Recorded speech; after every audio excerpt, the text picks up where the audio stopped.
یہ کہہ کر وہ اپنی کرپان کے چمکتے ہوئے چرمی غلاف پر پڑنا پھرنے لگا۔ میں نے سگریٹ بجھا دی۔ مجھے اس سے لجنا نہیں تھا۔ سگریٹ سے اس کی نفرت میری سمجھ میں آ رہی تھی۔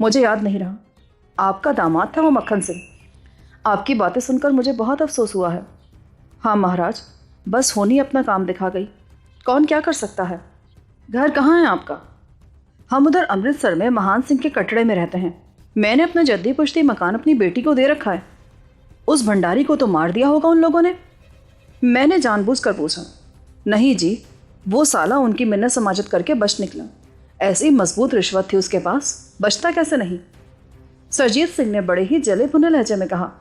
مگر وہ اسے کیوں لے گئے تھے؟ کیا چاہتے تھے وہ اس سے؟ کیا پتا کیا چاہتے تھے۔ اپنی جان بچانے کے لیے وہ اس کو باندھ کر لے گئے اور گورنمنٹ ان کے سامنے بے بس ہو گئی۔ یہ کہہ کر وہ اٹھا اور بیت الخلاء میں جا گھسا۔ اس کی باتیں مجھے حیران کر گئی۔ وہ اس انسپیکٹر کا سسر تھا جسے میں نے اس روز بھنڈاری کی کوٹھی کے غسل خانے میں دوسرے انسپیکٹر سمیت بے ہوش کر دیا تھا۔ اس کا مطلب یہ تھا کہ میرا ہاتھ کچھ زیادہ ہی سخت پڑ گیا تھا اور میں نے اس کی رگِ احساس ہی نہیں ملی بلکہ اس کی سانس کی نالی بھی کچل دی تھی۔ وہ حبس دم کی وجہ سے وہیں مر گیا۔ یہ بڑی خوفناک بات تھی۔ اس کی وہ المناک موت ہی امرتسر پولیس کو پاگل کر گئی تھی۔ یہ انہی کا اشارہ تھا جس پر عمل کر کے وہ سنبل حرکت میں آ گئی تھی، اور وہ لوگ اب سر کے بدلے سر کا مطالبہ کر رہے تھے۔ وہ اس بات کا تہیہ کیے بیٹھے تھے کہ جس طرح بھی ہو سکا وہ جیلانی کو پکڑ کر مکھن سنگھ کی موت کا انتقام مجھ سے ضرور لیں گے۔ آسیہ کو بھی ان لوگوں نے اسی لیے کبیر شاہ کے گھر سے اٹھوا لیا تھا۔ انتقام کی آگ نے انہیں اس حد تک اندھا کر دیا تھا کہ انہوں نے وہاں اپنا ایک آدمی بھی ضائع کروا لیا، مگر وہ اپنے منصوبے کو ترک کرنے پر آمادہ نہ ہو سکے۔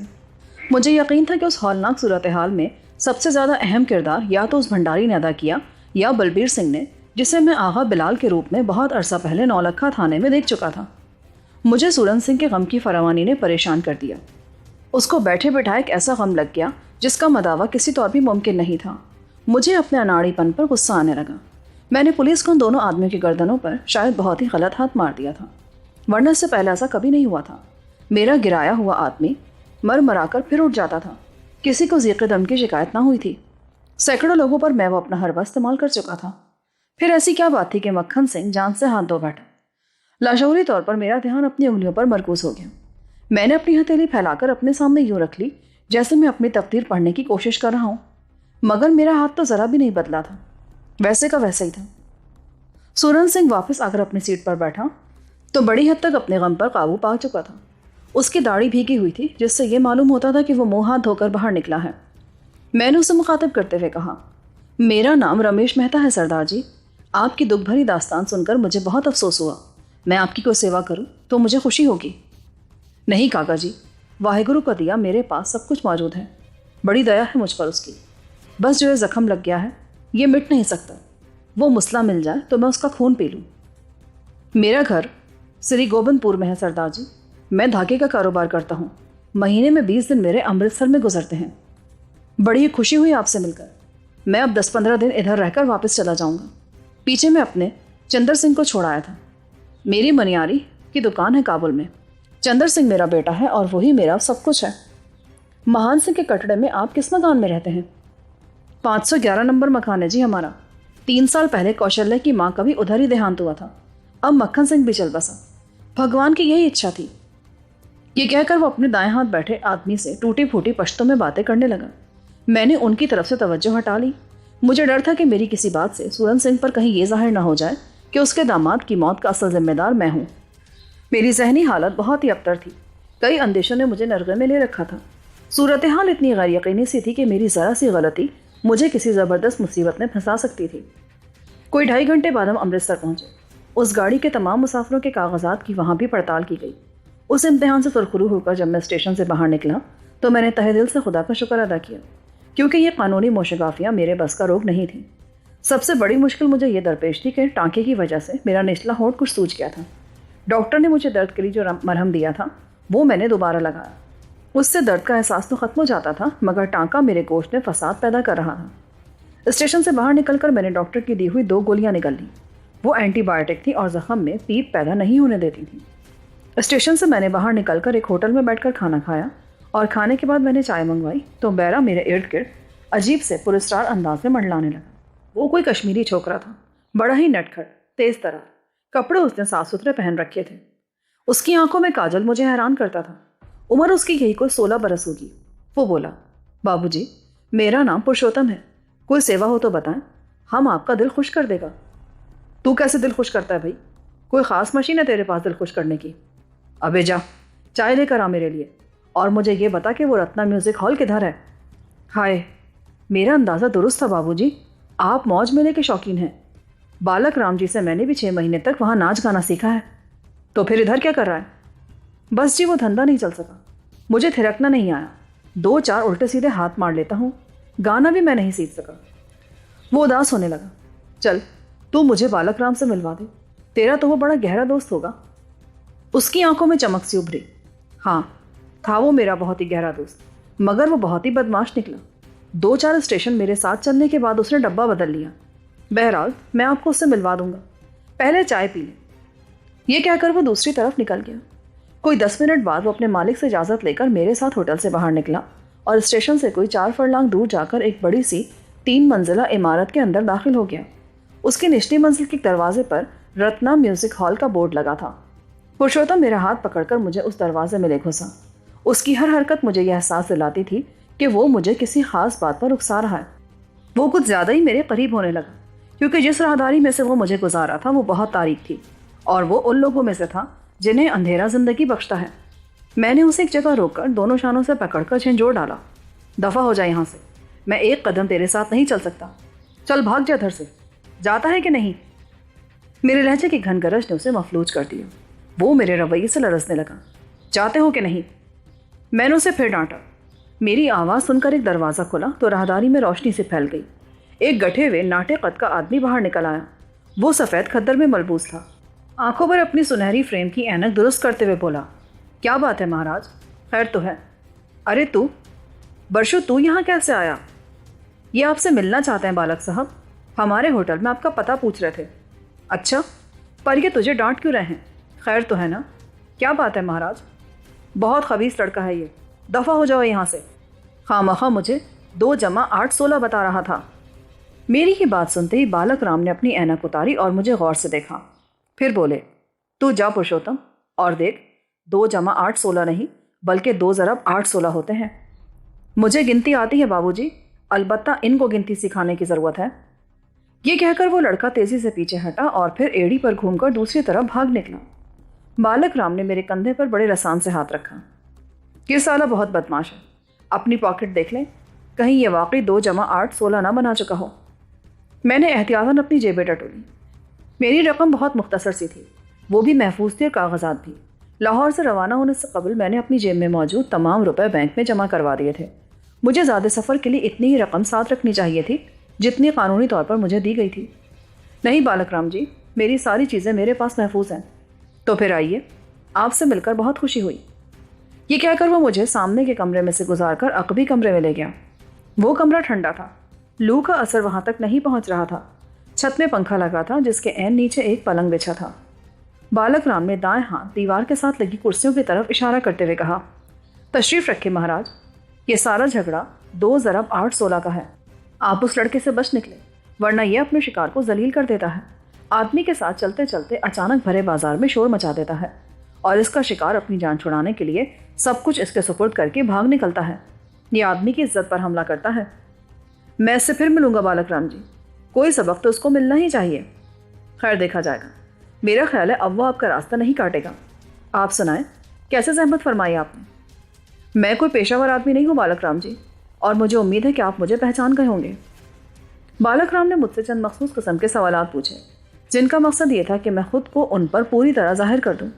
مجھے اچھی طرح شناخت کر لینے اور امرتسر میں میرے کام کی رویہ سمجھ کر وہ بولا، آپ نے کمال کر دیا مہتا صاحب، ادھر تو کھلبلی مچ گئی تھی اس ہیلی کاپٹر کی وجہ سے، تمام خبریں حکومت نے دبا دی، پھر بھی لوگ سمجھ گئے کہ ہوا کیا ہے، اور اب وہ آپ کا سر طلب کرتے ہیں۔ میرا خیال ہے ساوتری کو انہوں نے اسی مقصد کے لیے وہاں بھیجا تھا۔ ہاں، مگر اس کے بارے میں میری معلومات بالکل صفر تھی، ورنہ میں چودھری صاحب کو ضرور خبردار کر دیتا۔ آپ نے اس معاملے میں بھی انہیں زبردست چوٹ دی ہے۔ میرا تو خیر اس قصے میں بھنڈاری اور اس کے ساتھیوں کو حکومت کی اعلیٰ سطح سے مکمل تعاون حاصل ہے۔ یہ منصوبہ محض ایک متعصب جماعت کا منصوبہ نہیں ہے۔ میں کچھ کہہ نہیں سکتا، مگر مجھے کوئی ٹھوس ثبوت نہیں مل سکا ہے۔ ایک بات آپ مجھے بتائیں، آپ نے اپنا حلیہ تبدیل کر رکھا ہے یا آپ کی صورت ہی ایسی ہے؟ کیونکہ وہ لوگ یہی کہتے رہے ہیں کہ وہ دونوں جوان بڑے خوبرو ہیں۔ نہیں، میں نے حلیہ تبدیل کر رکھا ہے۔ یہ بہت اچھا کیا آپ نے۔ آپ کا خیال یہ ہے کہ آپ کی بہن کو بلبیر سنگھ کے اشارے پر اغوا کیا گیا ہے؟ ہاں، میں دراصل اسی لیے ادھر آیا ہوں۔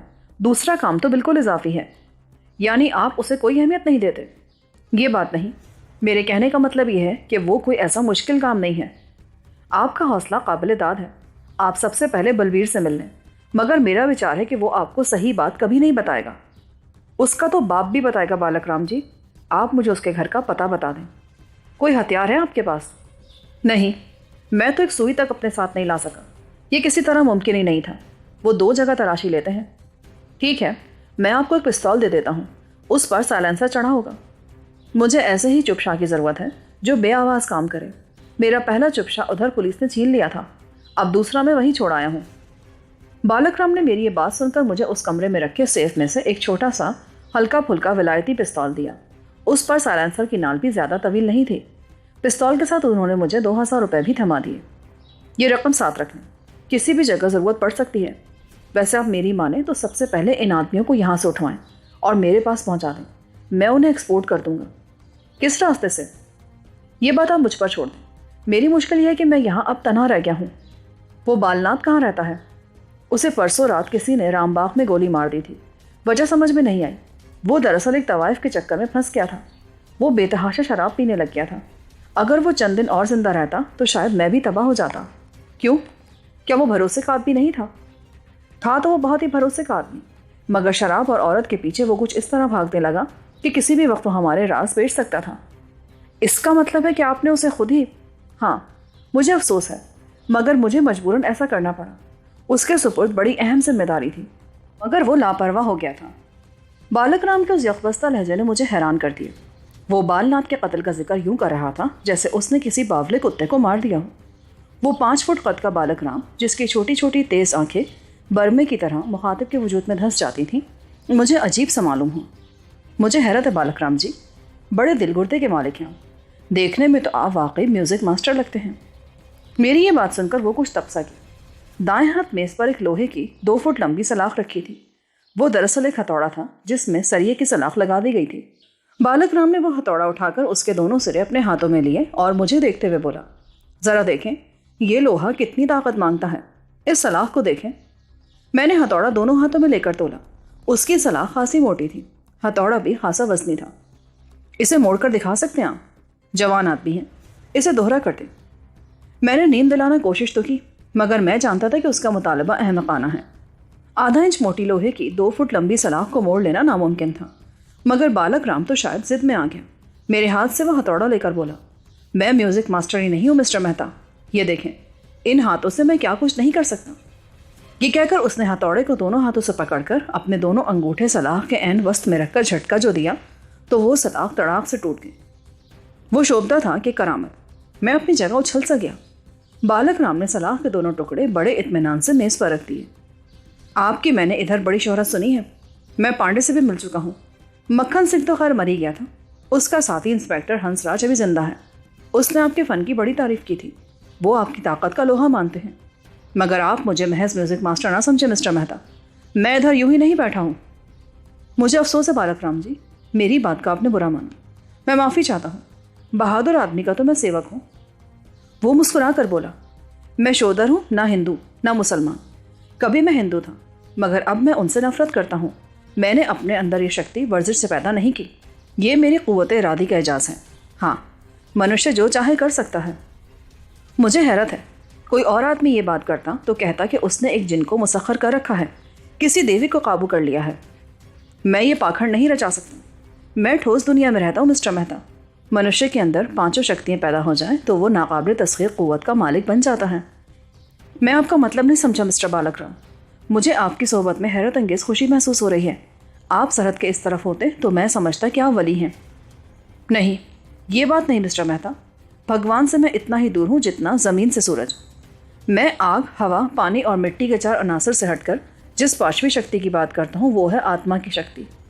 میں استری سے دور رہتا ہوں، لذتوں سے متنفر ہوں۔ میں نے سالہ سال سے نمک نہیں کھایا۔ میں ٹھوس تختے پر سوتا ہوں اور ہر صبح آدھے گھنٹے تک الٹا لٹکا رہتا ہوں۔ آپ کے خدا کی قہاری اور جبروت کو میں نے اپنا لیا ہے، مگر یہ غفاری اور قدوسیت میرے کام کی چیزیں نہیں۔ منشیہ پاک ہو ہی نہیں سکتا، اور چونکہ وہ پشو ہے اس لیے وہ غفاری بھی اپنا نہیں سکتا۔ میرا خیال ہے کہ ہم اپنے موضوع سے بہت دور نکل آئے ہیں۔ میں نے اس کی گفتگو سے بیزار ہو کر کہا۔ وہ خواہ مخواہ خود کو پراسرار بنانے کی کوشش کر رہا تھا۔ میرے ٹوکنے پر وہ ایک دم سنبھل گیا۔ ہاں، آپ ٹھیک کہتے ہیں، یہ بڑا ہی نازک مسئلہ ہے۔ خیر، یہ رہا بلبیر کے گھر کا پتہ۔ وہ رات کو دیر سے گھر آتا ہے۔ یہ کہہ کر اس نے مجھے بلبیر سنگھ کا پتہ ایک کاغذ پر لکھ دیا۔ اچھا بالک صاحب، اب میں چلتا ہوں، آپ سے ملاقات ہوتی رہے گی۔ آپ کی رہائش کا بندوبست میں بلو برڈ ہوٹل میں کر دوں گا، آپ شام کو سیدھے وہاں چلے جائیں، یہ میرا فون نمبر ہے۔ یہ کہہ کر اس نے اپنا ملاقاتی کارڈ مجھے تھما دیا۔ میں بالک رام سے ہاتھ میں لا کر کمرے سے باہر نکل آیا۔ اس آدمی سے مل کر مجھے کوئی خوشی حاصل نہیں ہوئی تھی۔ وہ خود پسندی اور خود فریبی میں مبتلا تھا۔ اس نے شیر بہادر کو قتل کر دیا تھا۔ وجوہات سے میں بالکل بے خبر تھا، اور مجھے یقین تھا کہ وہ مجھے صحیح صورتحال سے آگاہ نہیں کر رہا۔ شیر بہادر امرتسر میں بالناتھ کے نام سے رہ رہا تھا۔ اس کے ذمے جو کام لگایا گیا تھا، اس کے فرائض کی جو نوعیت تھی، اس سے ڈھلو صاحب بھی پوری طرح آگاہ نہیں تھے، اور اب بالک رام کہہ رہا تھا کہ اس نے اسے خود ہی موت کے گھاٹ اتار دیا، اور وہ اس پر ذرا بھی پشیمان نہیں تھا۔ یہ معاملہ میری سمجھ میں نہیں آ رہا تھا۔ میں جس ذہنی خلفشار میں مبتلا تھا، اس کا بھی کوئی حل بالک رام نے مجھے نہیں بتایا تھا۔ آسیہ کے معاملے کو بھی اس نے کوئی اہمیت نہیں دی تھی۔ وہ مجھے شاید تیسرے درجے کا جرائم پیشہ آدمی سمجھتا تھا۔ یہی وجہ تھی کہ اپنی جگہ جم کر بیٹھا رہا۔ جب میں عمارت سے باہر نکلا تو اس بالک رام پر مجھے بہت غصہ آ رہا تھا، مگر میں نے اس سے کوئی تعارض کرنا مناسب نہ سمجھا، کیونکہ میں اس کو پوری طرح سمجھ نہیں سکا تھا۔ بلبیر سنگھ کا گھر کمپنی باغ کے عقب میں تھا۔ میں نے ٹیکسی سڑک پر روکی اور ڈرائیور کو انتظار کرنے کا کہہ کر مکانوں کی قطار کے سامنے سے گزرنے لگا۔ گلی تنگ تھی، ورنہ میں ٹیکسی اندر لے جاتا، مگر جب میں بھیشم اسٹریٹ کے آخری کونے میں جا پہنچا تو مجھے محسوس ہوا کہ بلبیر سنگھ کے گھر کے دروازے پر ٹیکسی دوسرے سمت سے لائی جا سکتی ہے۔ میرے ذہن میں بیک وقت کئی منصوبے جنم لے رہے تھے، مگر میں کسی ایک کے بارے میں بھی وسوس سے کچھ نہیں کہہ سکتا تھا۔ بلبیر سنگھ کا گھر اس گلی کے آخری کونے میں تھا۔ ٹیکسی کو دوسری سڑک پر سے گزار کر جب میں وہاں پہنچا تو معلوم ہوا کہ وہ ایک کنال کے قطعے پر بنا مکان خاصا خوبصورت ہے۔ عمارت اس قطعے کے عین وسط میں بنی تھی۔ صدر دروازے میں سے گزرتے ہی ڈیوڑی کے دائیں جانب کمرے شروع ہو جاتے تھے۔ آپ کو کہاں جانا ہے لالا جی؟ ڈرائیور نے پوچھا۔ اس کا لب و لہجہ خاصے پڑھے لکھے لوگوں جیسا تھا۔ میں انسپیکٹر بلبیر سنگھ سے مل کر ابھی آتا ہوں، تم میرا انتظار کرو۔ ٹھیک ہے لالا جی، مگر یہ بڑا کڑھپ تھانے دار ہے، ذرا بچ بچا کر جائیں، لمبی رشوت لیتا ہے یہ۔ آپ کا کوئی خاص کام پھنس گیا اس سے؟ نہیں بھائی، یہ میرا دوست ہے، بڑے دنوں بعد میں اس کے درشن کے لیے آیا ہوں۔ یہ کہہ کر میں نے دروازے پر دستک دی۔ جواب میں ایک بڑھیا دروازے پر نمودار ہوئی۔ نمستے ماں جی، مجھے بلبیر سنگھ نے بھیجا ہے، اس کی پتنی کے لیے ضروری سندیسہ لے کر آیا ہوں۔ کہاں سے آئے ہو تم؟ میں بمبئی سے آیا ہوں ماں جی، ان کی پتنی گھر پر ہوں گی۔ میرا نام رمیش مہتا ہے، میں ان سے ایک بہت ضروری بات کہنا چاہتا ہوں۔ رمیش مہتا؟ ذرا ٹھہرو، میں سیتا سے بات کرتی ہوں۔ یہ کہہ کر وہ پیچھے ہٹ گئی۔ جب وہ دوسری بار دروازے پر آئی تو بولی، اندر آ جاؤ بیٹا۔ یہ کہہ کر اس نے دونوں کواڑ کھول دیے، مگر ابھی میں دروازے میں داخل نہیں ہوا تھا کہ مجھے اپنے قریب ایک موٹر سائیکل کی آواز سنائی دی۔ میں نے پیچھے مڑ کر دیکھا تو سامنے بلبیر سنگھ کھڑا تھا۔ میں وہیں رک گیا۔ کس سے ملنا ہے آپ کو؟ وہ بڑے گمبھیر لہجے میں بولا۔ وہ سرکاری وردی میں ملبوس تھا اور پستول اس کے پہلو سے بندھا مجھے یہ احساس دلاتا تھا کہ اس کے لہجے کے اس تکبر میں اس ہتھیار کا بڑا عمل دخل ہے جسے وہ قرینے سے استعمال کرنا جانتا تھا۔ موٹر سائیکل اس نے بڑی احتیاط سے اسٹینڈ پر کھڑی کی اور پھر وہ میرے سامنے پورے قد سے تن کر کھڑا ہو گیا۔ میرا نام رمیش مہتا ہے، مجھے شری بلبیر سنگھ سے ملنا ہے۔ میں نے اپنی آواز بدلتے ہوئے کہا، میرا نام بلبیر سنگھ ہے، کیا کام ہے آپ کو مجھ سے؟ اس نے مجھے غور سے دیکھتے ہوئے کہا۔ وہ بہت چونکنا دکھائی دے رہا تھا۔ دیکھیں، میں بمبئی سے آیا ہوں، مجھے وشمبر ناتھ شرما نے آپ کے پاس بھیجا ہے، اگر کہیں بیٹھ کر آپ میری بات سنیں تو بڑی کرپیا ہوگی۔ وہ میرے گٹھے ہوئے سر، کھدر کے کرتے اور چوڑی دار پاجامے پر غور کرتے ہوئے بولا، میں تو کسی شرما صاحب کو نہیں جانتا، بہرحال آئیے، میں بیٹھک کھولتا ہوں۔ یہ کہہ کر وہ اندر چلا گیا۔ چند ہی لمحوں بعد اس نے گلی میں کھلنے والا اپنا بیٹھک کا دروازہ کھول دیا۔ آئیے، کیا نام بتایا آپ نے اپنا؟ یہ کہہ کر اس نے مسافر کے لیے ہاتھ میری طرف بڑھایا، مگر میں نے دیکھا اندیکھا کر دیا۔ ہاتھ سے ہاتھ ملتا تو شاید وہ مجھے فوراً ہی پہچان جاتا۔ رمیش مہتا۔ یہ کہہ کر میں کمرے میں داخل ہو گیا۔